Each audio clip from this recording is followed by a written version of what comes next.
Sveiki, sveiki, visi prisijungė į Voices of Logistics Planet tinklalaidę, kur mes kalbame su logistikos srities profesionalais apie logistiką ir pokyčius, kurie vyksta logistikoje. Tai šiandieną šis epizodas bus lietuvių kalba ir šiandien turim tokį įdomų svečią, tai yra Robertą Gražį.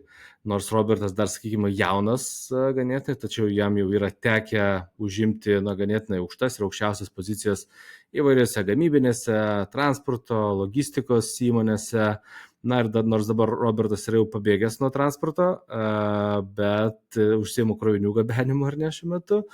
Bet tikiu, kad šitas pokalbis bus įdomus. Tai Robertai, ačiū, kad sutikai sudalyvauti. Sveiki, jo malonu, tikrai įdomus formatas, iš tikrųjų pirmas, podcast'e dar nedalyvavau nei karto, tai tikrai labai faina, nes visą laiką, šiaip dažniausiai stengiuosi, jeigu kviečia visur sutikti ir eiti, nes koks bebūtų iššūkis, vis tiek tai yra įdomu tai tikiuosi, kad bus naudinga išgirsti mano istoriją. Aš manau, kad tikrai bus.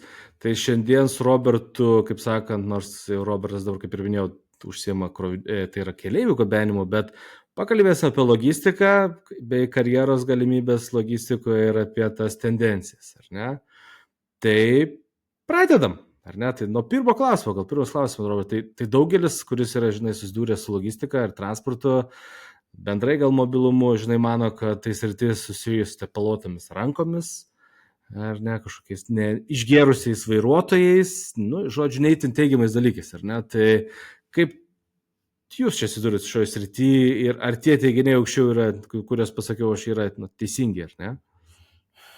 Visiškai natūralu, kad dar tokie stereotipai yra gyvi, pats tikrai esu girdėjęs ne kartą ir tiesą sakant, kaip pats dar nebuvau šiame sektoriuje, galvojau labai panašiai iš tikrųjų, bet kai atėjau, pamačiau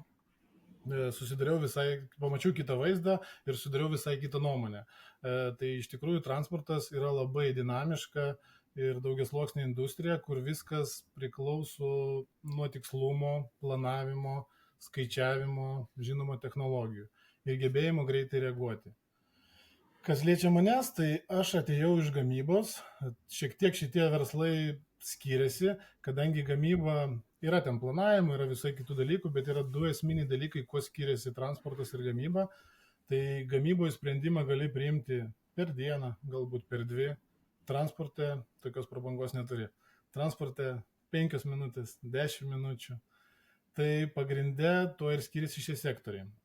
O tie tepalai ir išgėrę vairuotojai, žinoma, gyvenime visko būna, bet kas liečia tepalus, tai turbūt čia buvo su senais vilkikais, dabar vilkikai dažniausiai visi nauji ir ten jokių nei tepalų problemų, jokių nėra. Vairuotojai šiais laikais irgi gan profesionalūs, tai pasitaiko kartais tokiu atveju, turbūt su girtais žmonėm visą laiką jų pasitaikys, bet šiaip viskas yra tvarkoje, sistemos daug skaitmenizuotos, yra trackingo sistemos, yra KPIs, kurie stebimi realiu laiku, ekonominis vairavimas.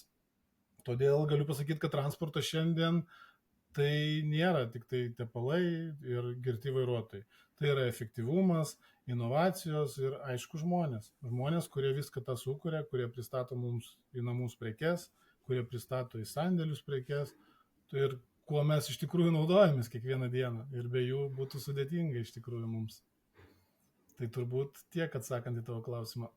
Na jo, tai iš tikrųjų labai pasikeitė, nes aš kaip prisimenu, aš irgi jau transporte, turbūt dabar 18 metų, kaip ir mano ta pirma pozicija, pirmasis buvo su vairuotojais dirbti. Tuo metu dar iš tikrųjų buvo žiaurūs dalykai. Ir vagystės, ir kaip sakant, kiti dalykai, nebuvo nei trackingo, tai nežinodavau, ar išvažiavęs į darbą, ar neišvažiavęs, tai dabar viskas yra ženkliai pasikeitę, ar ne? Bet, kaip sakant, vis tiek tie stereotipai lieka, ar ne? O jeigu kalbant apie inovacijas, ar ne, tai dabar logistikoje tikrai vyksta labai daug, ar ne, jau inovacijų, tai nuo tvarumo, nuo įvairių robotikos dalykų, ar ne, planavimo dalykų, automatizavimo dalykų, tai jie tikrai vyksta ir logistika taip jau išlieka tokia viena pirmųjų sričių, kurie gal netgi labiausiai ar nevyksta. Bet kaip pačiam, kai dirbdavai, ar ne, vis tiek dirbai jau arti su aukščiausių lygio ne vadovais, ar ne, kaip ten tie sprendimai, kaip dėl tų naujovių dėgymo, ar jie, ir kai turi dar netgi palyginti su kitais, ar ne, sektoriais galimybę, ar greičiau priimami sprendimai logistikoje, ar kaip tik tai, žinot, į visas tas naujoves vadovai, akcininkai žiūri taip, kaip sakant, žinot, gal palauksim geresnių laikų. Jo, teisingai pastebėjai, naujovės transporto sektoriui dažnai priimamas su šiokiu tokiu atsargumu. Kodėl? Turbūt suprantama. Logistika yra tikrai gan verslas, kur reikia skaičiuoti, nes žinom, kad maržos ten vidutiniškai turbūt kokie 3%. Ir jeigu tu neskaičiuosi, o tik tai leisi pinigus gražiom technologijom, tai nelabai nieko gero neišeis ir turbūt greitai turėsi stabdyti veiklą. Todėl sprendimai čia matuojami ne gražiom idėjom, o konkrečia nauda. Aš kaip darydavau ir kaip bandydavau pristatyti šitą visą, ne, tai visada pirmiausia pradedu nuo duomenų. Ir sakau, žiūrėkit, pavyzdžiui, jeigu mes šitą įsidėksim, padarysim, taip išleisim tam tikrą ten sumą, bet sutaupysime čia, sutaupysime tam tikrą laiko kiekį ir su laiku ten atsipirks. Kada tu pradedi skaičiuoti ir pateiki visą paketą, kas bus, kaip atsipirks, jeigu jisai tikrai yra realus ir vadovai ar akcininkai mato, kad tai yra realu, jie sutinka. Jeigu ne, ar yra tokių ne visiškai atrodo, kad tai gali tai būti, tada žinoma tikrai nesutinka. Bet šiaip dažniausiai viskas, kaip ir sakiau, yra paskaičiuoji skaičiais, tada parodai, kiek rodo sistema sutaupo laiko, tada viskas būna tvarkoj.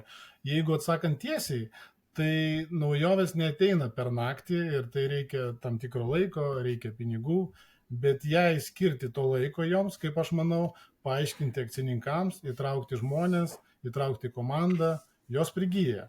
Ir mes iš viso, vėlgi, pinigai yra viena. Mes žinome, kaip naujovės sudėtingai prigyja bet kur ir bet kokios naujovės. Nes bet kokiam, aš kaip dirbau ir gamyboj, visą laiką žmonės į tai žiūri kažkaip, kam čia mums reikėjo, mes čia dirbom 10 metų, viskas buvo gerai, o čia atėjo, kažko čia jam reikia. Ir čia mums nepatogu ir panašiai. Tai dėl to reikia su visiems paaiškinti, parodyti per pavyzdžius ir tada lengviau ir žmonėms įdėkti ir su akcininkais lygiai tas pats. Bet šiaip, mano nuomonė, technologijos yra labai reikalingos, aš pats visą laiką mėgau technologijas ir mes ir dirbom kur transporto įmonėje ir programą buvom sukūrę, būtent TMS valdymą, daugiau, tik tai čia buvo daugiau ne su vilkikais, o su mikroautobusais dirbom su IKEA, tai būtent ten mes tikrai sutaupėm daug laiko ir daug pinigų. Tai tos naujovės tikrai reikalingos.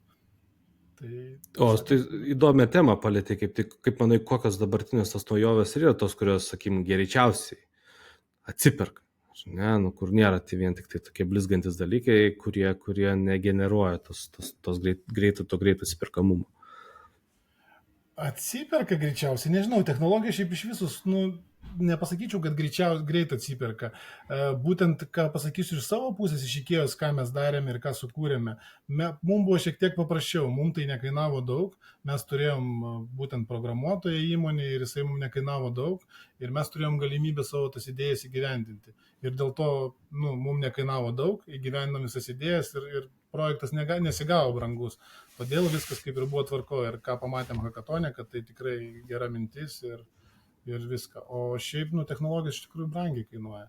Dėl to reikėtų skaičiuoti, bet kokias technologijas įsidegiant reikia skaičiuoti. Kitaip nesigaus. Supratau. O tai vis tiek, nežinau, dirbant su logistikos sektoriu, aš pastebiu, kad turbūt tokia viena dažna, ar ne, yra tokia bėda, ar ne, kaip investuoti, ar ne, į geležį, sakykime, į vilkikus, ar ne, ir į klientus.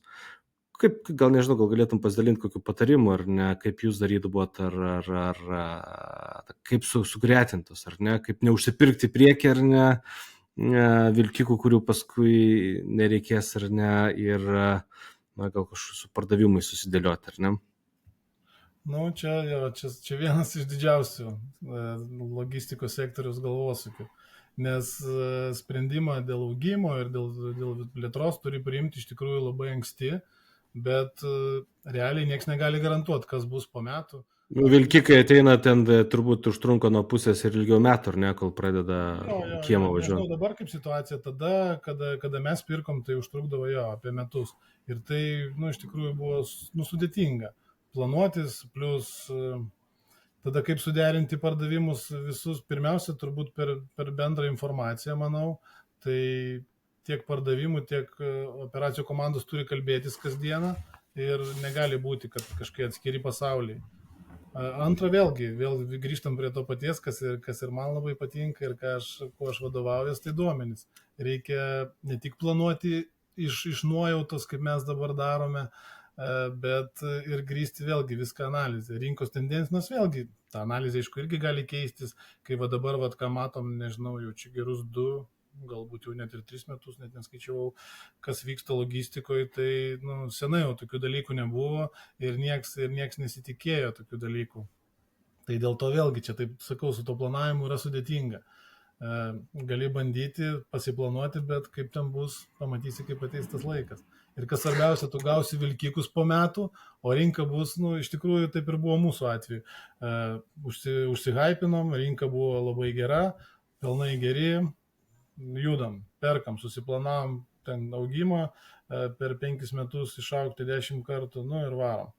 Ir vietoj nusipirkom, ten buvo 30 vilkikų, pas mus nusipirkom dar 30.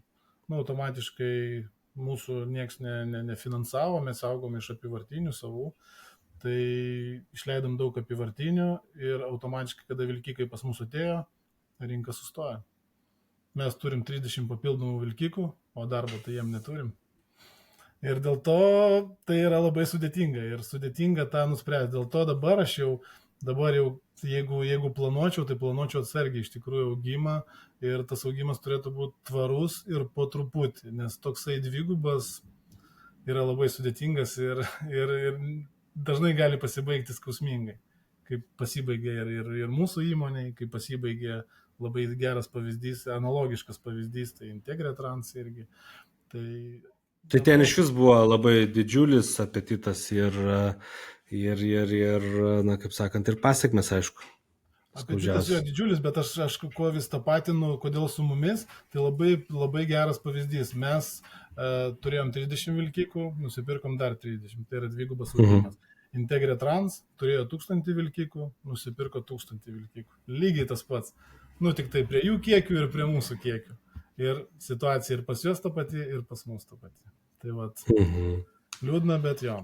Tai dėl to, sakau, su tais planavimais yra sudėtinga, nes, nežinau, šiaip logistika yra šiaip sunkiai planuojamas verslas, nes, ir maržos, ir visi šitie dalykai, tikrai yra labai sudėtinga ir labai dinamiška. Bet tai ir įdomu. Tai iš tikrųjų yra ir įdomu. Bet ir bankrotų daugiausia. Kaip jeigu paimsim bankrotų skaičių, tai logistika ir statybų sektorius dažniausiai pirmieji krenta. Nepasiskaičiuoja, kaip sakot, visi pristato, o čia prisiperka vilkikų. Žinoma, yra sunku pasiskaičiuoti, bet gal kartais, aš taip irgi kartais galvoju, nes, žinot, jeigu, aišku, gal mažom kompanijom yra sudėtingiau, bet ir didelėm yra sudėtingiau, tai gal tos pardavimus, ar ne, reikia, kaip sakant, bandyti užsigeneruoti, ar ne, gal net ne su vienu kalbėti klientų, ar ne, su keletu, nors kitos pusės turbūt, kai galvoju, kad viskas gerai, ar ne, viskas taip ir turi būti. Ne, iš tikrųjų mes pas save įmonį iš tikrųjų turėjom. Pradžiai, kai mes pradėjom dirbti, mes dirbom kaip ir turbūt dauguma, nežinau kaip dabar, bet tada prieš kokius 3-4 metus visi dirbo su ekspediciniam kompanijom. Tai paprasčiausiai atidavė ekspediciniai kompanijai ir tenais krauna tave.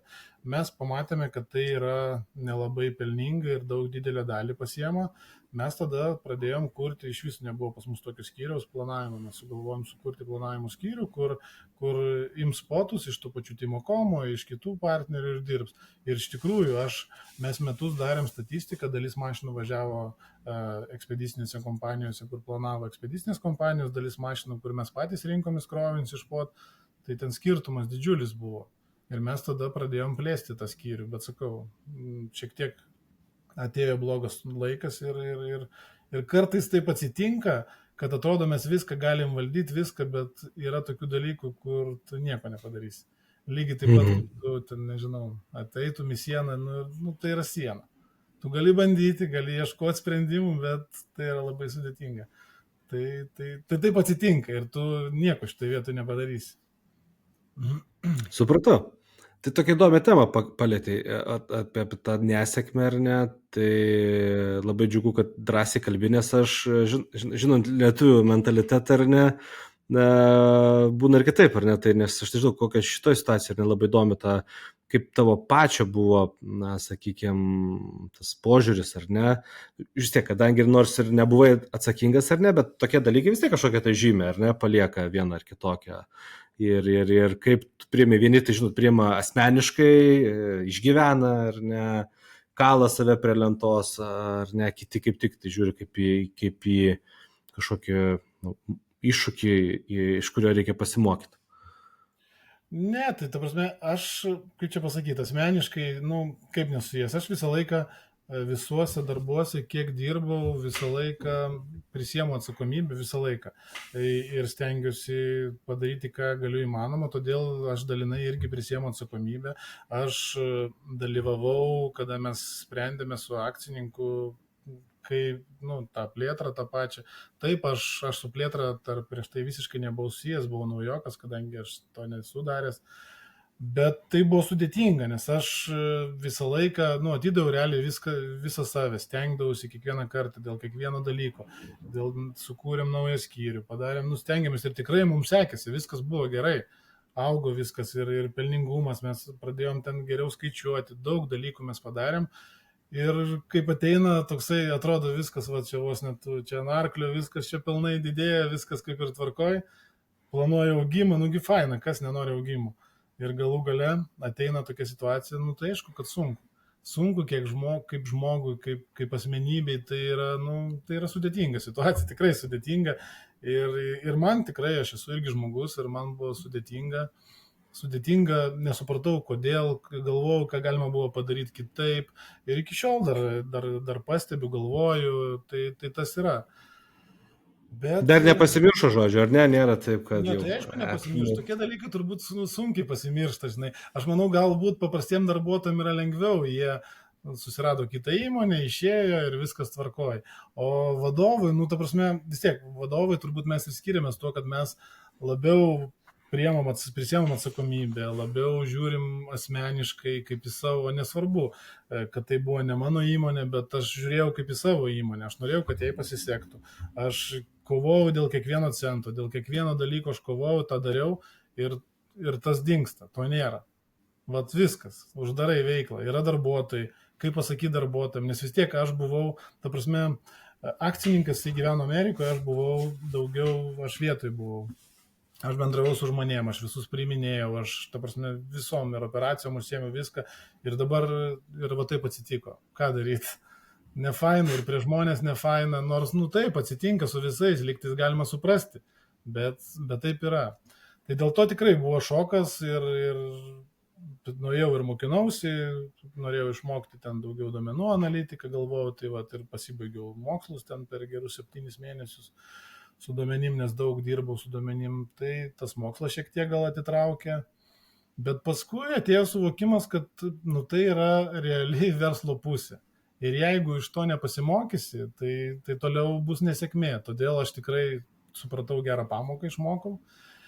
Analizavausi klaidas, analizuojuosi iki šiol, galvoju, ką daryčiau kitaip, tai kaip ir sakau, tai galbūt tai būtų tvarus augimas, tikrai suprantu, kad nebūna visko ir iš karto, dabar jau suprantu.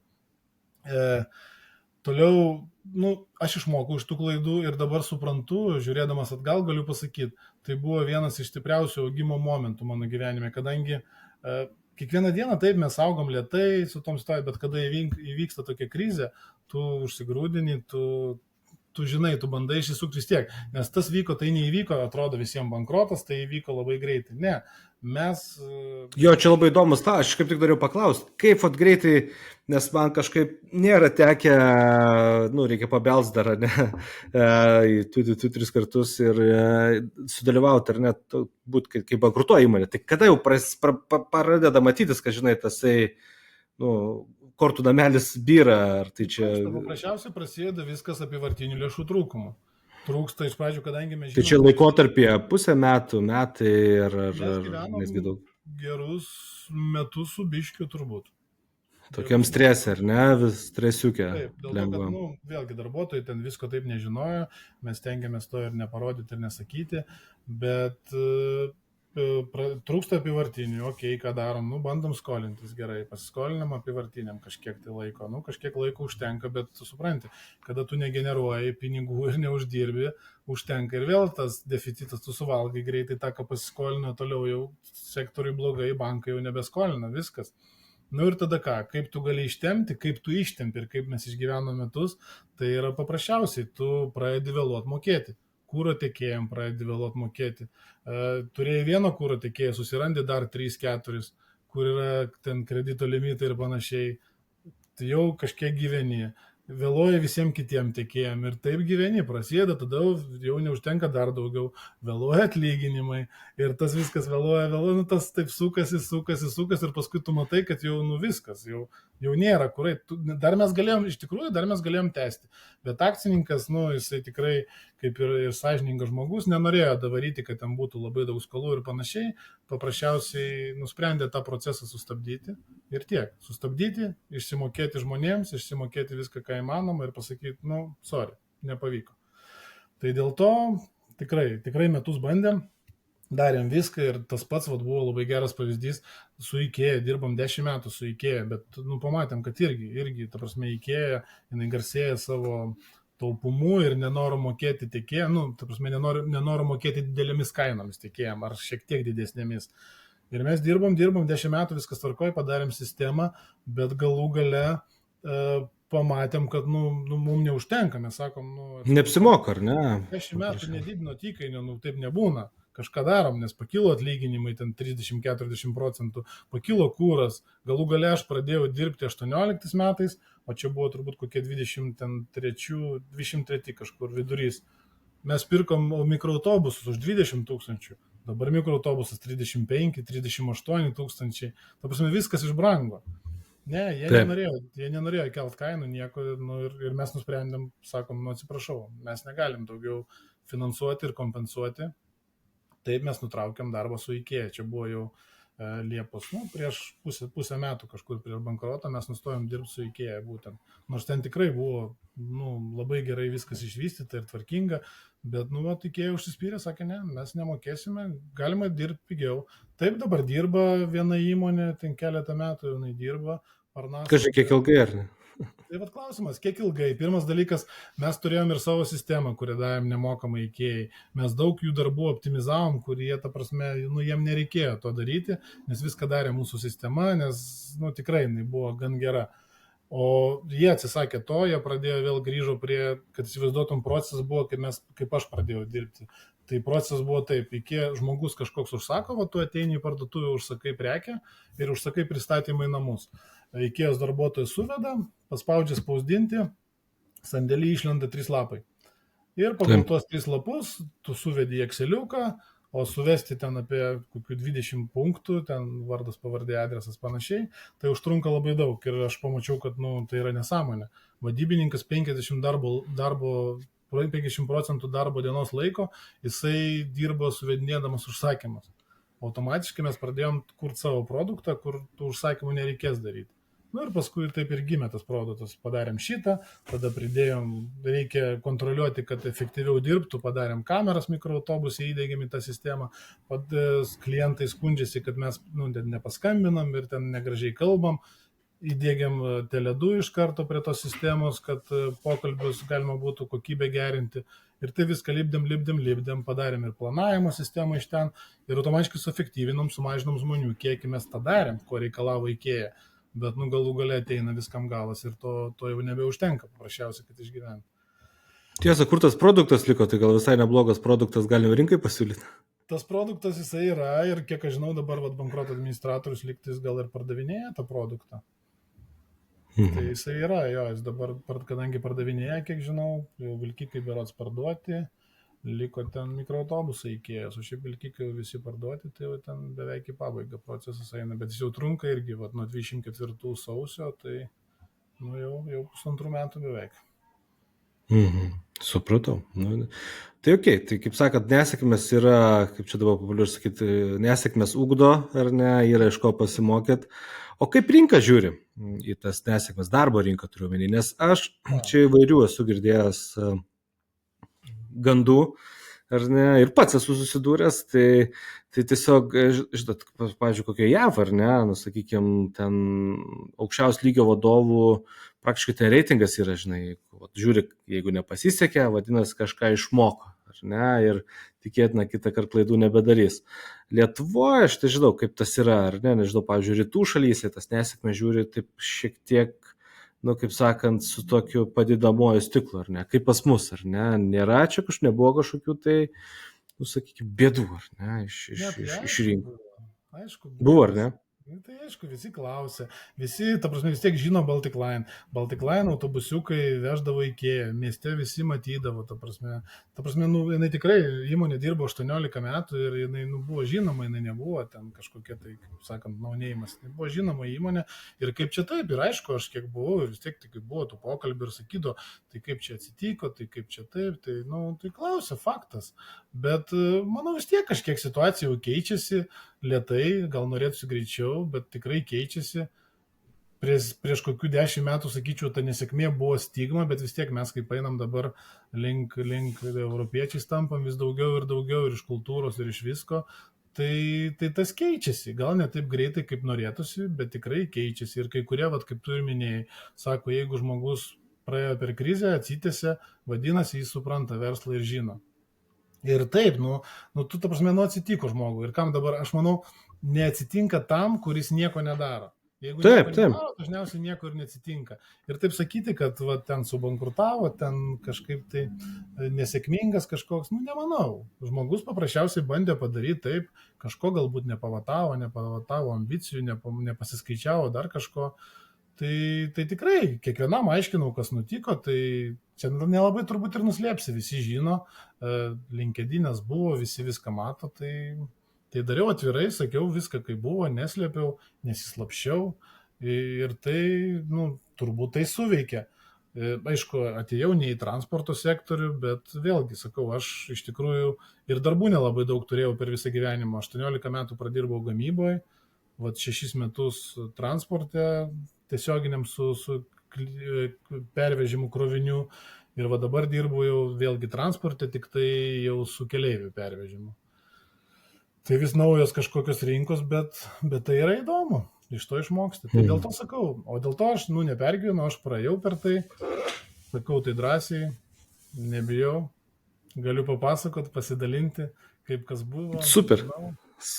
Nes, žinot, labai tokie lietuviai dažniausiai nesidalina, ar nesėdi tyliai kamputėje, čia. Ir iš tikrųjų, ir aš manau, kad ir ta darbo rinka daug praranda, jeigu nežiūri, ar ne, į tos žmonės, kurie, kaip sakant, jau yra patikrinti ugnim ir vandeniu, ar ne, tai jie tikrai atneša daug kitokios patirties. Aišku, jeigu tai žmogus mąstantis ir, kaip sakant, mokantis, besimokantis iš klaidų. Taip, tai dėl to sakau, aš manau, kad tai yra natūralus procesas.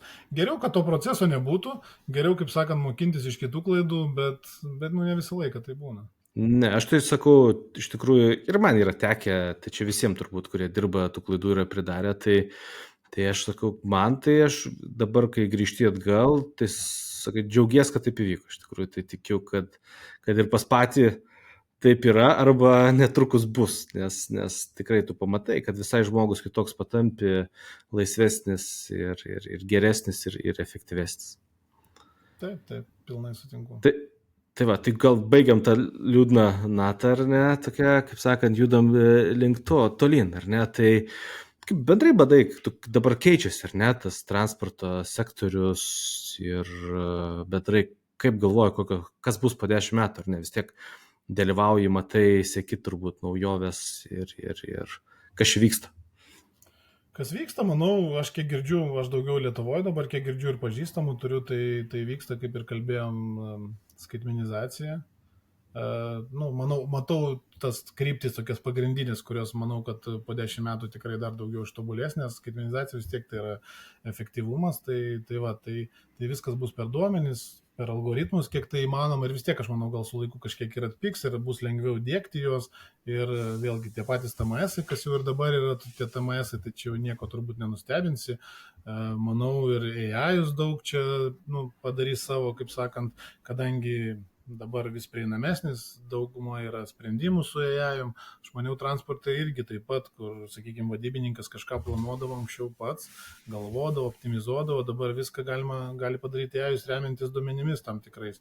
Kelius, ten kelių kainas, viską galima surinkti, visa šitą informacija yra, ne problema, tik tai reikia apjungti ir tas bus tikrai. Ir vėlgi sutaupys ir šiek tiek pagerins, kaip sakant, logistikos sektoriaus pelningumą. Kas dabar vėl toliau sekantis, tai tvarumas, šitą mes jau girdime ir judame, tikrai bent jau bandome judėti, tai CO2 skaičiuojame. Kiek įmanoma, ar ne? Jo, CO2 skaičiuojame, elektrą varomi vilkikai, čia kas kalbam, bet tai vėlgi logistikos tas žiediškumas taps privaloma tikrai nepasirinkimu. Aš aišku turiu čia ir savo nuomonę, aš tikrai už tvarumą ir už visus šitos sprendimus, bet dabar, kiek žinau su logistika, kiek dirbau, kiek domėjausi, kokia kaina yra vilkiko, tai žinant logistikos maržas po 3%, tai sakykime, paprastas vilkikas ten kainuoja, ten tegul būna 100 000, elektrinis kainuoja 300 000. Tai kas mokės ar? Kas mokės ir kada atsipirks. Tai čia vienas dalykas. Kitas dalykas, mes irgi dabar su miestu dirbam ir elektriniai taip yra vienas dalykas, dar jų nėra, bet pagrindė aš apie Vilniaus miestą kalbu, bet mes turim CNG, geras kūras, viskas tvarkoja, bet užsipilti degalinių problemos. Mes turim, tai pasakysiu, 5-11 autobusų ir pas mus problemos su užpilimu, nes yra 2 degalinės. Viena Paneriuose, kita Verkių, viskas. Paneriuose suvažiuoja visokie ekoservisai ir kas dar dirba su tom dujom ir neužtenka dujų. Baigėsi viskas. Arba baigėsi, arba jo. Ir kaip dirbti, atrodo, norisi tvariau, bet vėlgi neinvestuojama į infrastruktūrą, nes tai yra brangu. Bet aš manau, su laiku vis tiek, kaip ten dėl CNG nežinau, bet dėl elektros tai tikrai judam ir kiek žinau dabar dėl miesto, tai dabar ir naujas konkursas, tai tikrai visi autobusai bus elektriniai ir tai bus sudėtinga su infrastruktūra, nes dabar esu susidūrė, žinau, su Gargžduose mes pirmus paleidom ten 15. Matau, kraunasi prie vienos parduotuvės kartais esu matęs, ar tai viena, tai kita. Mes kai paleidom, ten visi miestiečiai buvo šokę, nes mes visur kraudomės, nes turėjom, bet tai vyksta iš tikrųjų. Tai čia labai gerai, čia jūs vieninteliai ir kraunatės, nes dažniausiai visi namuose pas mus kraunasi. Bet tai buvo labai paprastas dalykas, jeigu kalbam apie Gargždus, palikom krautis ir besikraudamas užsidegė autobusas ir sudegė visas, nežinau, ar girdėjai. Girdėjau, prie sporto salės. Bet vėlgi, sakau, vėl su infrastruktūra, atrodo, laimėjom konkursą, dirbsim su elektriniais. Turi būti autobusų stotybėje labai gražiai, Gargždų autobusų stotybė. Turi būti autobusų stoty pakrovimas, nėra. Konkursas vėluoja, kur mums krautis, nėra kur. Mes po visą miestą krauname, žmonės nepatenkinti. Dabar jau yra tas įkrovimas, jau kaip ir liktis judam, bet vis tiek dar kraunamės po miestą. Tai su to elektra yra tikrai iššūkių. O kalbant apie Vilniaus miestą, tai Gargžduose tai mažiau autobusiukai važiuoja, o Vilniaus mieste dabar ten 18 metrų Skanija, pavyzdžiui. O kiek reikia tokia įkrauti, ar ne? Ir kiek jinai nuvažiuoja pilnai įkrauta? Dar mes nedarė matavimų, mes dabar ruošiamės tam konkursui, kaip tik dabar jis yra paskelbtas, bet reikia tikrai. Dabar šiai dienai mes turime Vilniuje, kad įsivaizduotum 120 autobusų, tai iš jų 50 Skanija, tai 3, kur 18 metrų ir 70 Isuzu, kurie 2 mažesni. Tai ir mes nesam didėjai, ta prasme, yra Vilnius viešais transportas, kuris ten dar daugiau autobusų turi. Ir dabar viskas suorganizuoti, kad viskas įsikrautų, nes jie, kad įsivaizduotum, jie grįžta kažkur 11-12, pakol išsiplauna, pakol viską ir kokią 4 išvažiuoja. Tai netgi laiko nelabai belieka tam krovimui. Tai čia tikrai yra nemažas iššūkis, kad viską tą organizuoti ir ypač miesto mastu. Tai bus dabar įdomu, dalyvaujam, tikimės, kad laimėsim konkursą ir bus įdomu tas inovacijas pačiam prisiliesti prie to ir įdėkti, nes įdėkti Gargžduose yra viena, bet įdėkti Vilniaus mieste yra visiškai kas kita. Ir manau, kad tikrai iššūkis bus neblogas. Super. Šiuo metu perkam irgi, Šiauliuose dirbam ir Panevėžy, tai perkam 53 elektrinius autobusus, jie nėra patys didžiausi, jie tokie midikai, bet irgi jau planuojam pasileisti. Tikrai judam link to ir manau, kad nežinau, kaip tai bus su vilkikais, nes čia yra sudėtingiau. Sudėtingiau. Jo. Labai. Nes mes Čia, kaip sakant, arti viskas ok, bet toliau. Taip. Ir kitas dalykas, mes dirbam su savivaldybėm. Tai šiek tiek yra kitaip. Savivaldybės nori to tvarumo daugiau ir jos pasiryžusios mokėti. O klientas nelabai pasiryžęs mokėti. Ir dėl to, bet aš manau, viskas ateis, tikrai nesidėsim, bet užtruks vien tik dėl to, dėl kainų. Kada kainos pradės mažėti, tai manau, viskas bus tvarkoj. Ir trečias dalykas, kaip manau, tai yra paslaugų integracija. Tai ne tik pervežti, bet ir analizuoti, konsultuoti, teikti kažkokį tai vertę verslui, tai yra pagrindiniai dalykai. O ruoštis, manau, reikia jau dabar, diegiant naujas sistemas, ką ir dauguma iš tikrųjų daro, ugdyti žmonės, keisti požiūrį į technologijas, nors jisai ir šiaip keičiasi, nes tie, kurie pasiruoš, bus tikrai, manau, kad rinkos lyderiai. O kas dėls, kas liks, kaip tu minėjai, ten tepalai ir panašiai, tai jiem bus sudėtinga. Jiem tikrai bus sudėtinga. Supratau.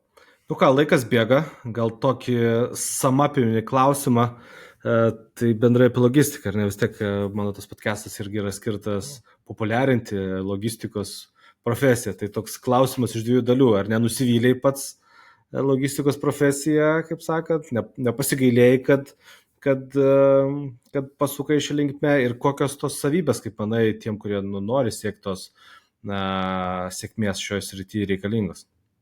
Ne, tikrai nenusivyliau. Iš pradžių tai buvo tikrai šokas, nes, sakau, kad įsivaizduotum po 18 metų vienoje įmonėje atėjau į logistiką, kur ten visiškai nieko nesupratau ir kur viskas vyksta labai greitai, bet per tą laiką aš išmokau tikrai labai gerai skaičiuoti, ko tikrai galiu pasakyti, mokykloje nebuvau pirmūnas su matematika ir su viskuo, čia išmokau su Exceliu, su formulėm, su efektyvumais, kiekvieną centą paskaičiuoti, čia yra tikrai labai geras dalykas, kurį išmokau ir kurį dabar irgi naudoju, nes, tikrai suprantu, kiek skaičiuojama, tikrai, matai, aš kaip dirbau vadovo aukšto pareigose, žinau tą visą verslą, sakykim taip, aš prisidėjau labai arti prie to verslo, kaip darbuotojas, žinau, bet, ta prasme, neinvestavę savo pinigų, aš išmokau labai daug, kadangi susidūriau ir suprantu, ant kiek yra sudėtingas verslas, ant kiek yra sudėtingas su žmonėmis. Turbūt ar investuotum į logistiką? Tikrai ne. Nes tai yra, sakau, labai sudėtinga, nes visi žmonės, darbuotojai galvoja, kad čia savininkas čia turi daug pinigų, su mumis nesidalina ir panašiai. Taip nėra. Tikrai nėra taip logistikoje ir iš tikrųjų aš, kaip padirbau logistikoje, aš dabar labai suprantu tos verslus ir būna ten ateina, atvažiuoja kažkokia ten kaimo parduotuvėlė, dar kažką ir aš klausiu, sakau, pasikalbus ant savininkų, sakau, kaip jūs išgyvenat, nes iš tikrųjų yra sudėtinga. Iš tikrųjų labai sudėtinga, kai visi pas mus pripratę galvoti, kad verslininkas, tai čia jau milijonierius, čia viskas ten pas jį gerai, taip nėra. Jisai yra vargšas žmogus, jam yra sudėtinga, mes galim uždaryti duris, vadovai gal ne, bet darbuotojai gali uždaryti duris ir išeiti namo ir viskas. O verslininkas, jisai visą laiką, jam kažkas paskambins, kažkas atsitiks, ta prasme, ir jis neturės ką pasakyti ir pasakyti, ne, atsiprašau, aš einu miegoti šiandien. Atsakant į tavo klausimą, kokių įgūdžių, net negaliu pasakyti kokių, bet šiaip turėtų būti toksai kaip operatyvumas, gebėjimas kiekvienoje situacijoje išsisukti iš kiekvienos situacijos, rasti sprendimą, rasti operatyviai tą sprendimą, mokėti pasiskaičiuoti, mokėti analizuotis. Tai turbūt pagrindė tokie dalykai. Bet sakau, daug ko galima ir šiaip išmokti, jeigu žmogus pradeda tam versle, jeigu jam įdomu, tai tikrai galima daug gerų dalykų išmokti. Kaip manau ir bet kuriam versle. Tai ir logistika, kaip ten bebūtų, irgi geras verslas, irgi galima daug ko išmokti. Ir tai yra svarbiausia. Aš manau, kad dirbant mokytis, tai yra svarbu. Nes tai yra ir įdomu, bent jau aš sakau iš savo pusės. Dėl to galbūt aš ir ėjau per trečią darbovietę ir skirtingi verslai, nes man įdomu. Aš į darbą noriu ateiti ir kad man būtų įdomu, kad aš išmokčiau, sukurčiau pridėtinę vertę. Tai yra pagrindiniai dalykai, dėl ko aš tai pinigai, taip, suprantama, jie turi būti šalia, bet tai nėra pagrindinis dalykas, dėl ko aš ateinu į darbą. Ir manau, tu irgi. Nes, tau įdomu tą, ką tu darai ir tu nejauti, kad tu dirbi. Tu jauti, kad tu užsiemi mėgstamą veiklą, iš kurio plus dar ir gauni kažkokį tai pinigėlį pragyvenimų, sakykime taip. Taip, tai ir kadangi pats negrįžai į gamybą, ar ne, vis tiek į mobilumą vienokį ir kitokį, ar ne, tai vadinasi, kad šita sritis yra visai gera. Ne, tai gera, aš manau, kiekviena sritis gera, tikrai kiekviena ir visur galima išmokti, svarbiausia reikia norėti, stengtis, tai sakau. Tai dabar nežinau, čia bandysiu, kaip toliau bus, žiūrėsim, galbūt vėl kažką naujas rytis. Na, šiaip nesu linkęs keisti darbus, kas ir matosi iš mano patirties, tai jeigu viskas tvarkoja, šiaip kol kas dabar esu patenkintas, viskas tvarkoja ir akcininkai, svarbiausia, akcininkai leidžia priimti sprendimus, leidžia pačiam daryti, prisimti atsakomybę, tai man yra svarbu kaip vadovui ir tikrai galiu judėti toliau ir tobulėti ir aukti ir bandyti tą verslą daryti efektyvesnį, geresnį ir tvaresnį. Super, tai ką, Robertai, laikas prabėgo greitai. Ačiū tau už skirtą laiką. Ačiū, kad atėjai, kad pasidalinai atvirai viskuom, ar ne? Ir tai va, iki kitų kartų, žinai, gal dar kažkada pasikalbėsim. Jo, būtinai pakviesti, tikrai įdomi patirtis, sakau, iš viso pirmas podcast'e gyvenimas, pirmas gyvenime podcast'as, tai įdomu pakalbėti su tavim, tikrai daug žinau ir apie tavo veiklą, ir apie, tikrai žinau, ką tu darai, irgi tai faina. Tai dėl to tikrai įdomu su tokiem žmonėm pasidalinti ir jeigu reikia, sakyk, visą laiką sudalyvausiu, tikrai man įdomu. Ir jo, super. Kas žiūrės tą video, kam bus įdomu, tikiuosi kažkokią naudą išsineš iš to video ir kažką išmoks ir kaip aš ir sakiau, išmoks kažką iš kitų klaidų ir galbūt bus protingesni, padarys geresnius verslus. O plus dar jeigu tavo mokymus kažkas tai paims, tai iš viso ribų nėra, kaip sakant. Viskas jūsų rankose, gerbiami žiūrovai. Tai tikrai ačiū, Robertai, už pasidalinimą. Tikiuosi, kad žiūrovai gavo pamokų, ar ne, visgi suprasti, ką daryti taip yra labai svarbu. Tai kviečiu, kaip sakant, sekti ir toliau mus, žiūrėti kitas laidas ir ačiū ir iki pasimatymo. Iki. Iki.